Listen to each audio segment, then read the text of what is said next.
ଏଥର ଝିଅକୁ ଟିକେ ଡାକି ଦିଅନ୍ତୁ।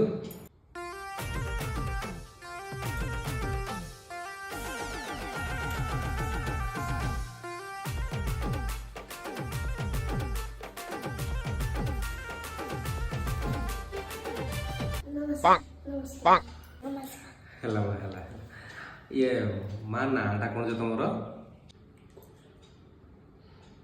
ମା ନାଁଟା କହିଲନି ଯେ, ମା ନାଁଟା କଣ ଯେ ତମର?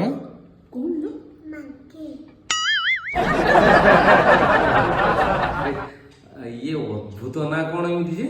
ଆଜ୍ଞା ମୁଁ ବି ଟିକେ ଅଦ୍ଭୁତ। ମା ରୋଷେଇ କରି ଜାଣିଛ? ହଁ ଦେଖ ସବୁ ଜାଣିଛି। ଆଚ୍ଛା ହଉ ଦେଖି କହିଲ ମା, କୋଉ ତରକାରୀରେ ହଳଦୀ ପଡେନି? ଦେଖନ୍ତୁ ଆଜ୍ଞା, କିଚେନ ବି ଆପଣଙ୍କର, ହଳଦୀ ଲୁଣ ସବୁ ବି ଆପଣଙ୍କର। ଇଚ୍ଛା ହେଲେ ହଳଦୀ ପକେଇବେ, ଇଚ୍ଛା ନହେଲେ ହଳଦୀ ପକେଇବେନି। ଏତେ ପଚାରୁଛନ୍ତି କଣ ଯେ? ସେମିତି କିଛି ପାର୍ଟିକୁଲାର ନିୟମ ନାହିଁ ଯେ କୋଉ ତରକାରୀରେ ହଳଦୀ ପଡିବନି। ପଚାରିଲେ କଣ ନା କୋଉ ତରକାରୀରେ ହଳଦୀ ପଡେନି।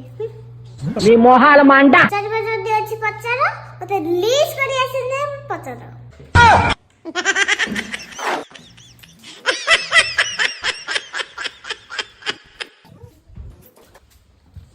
You're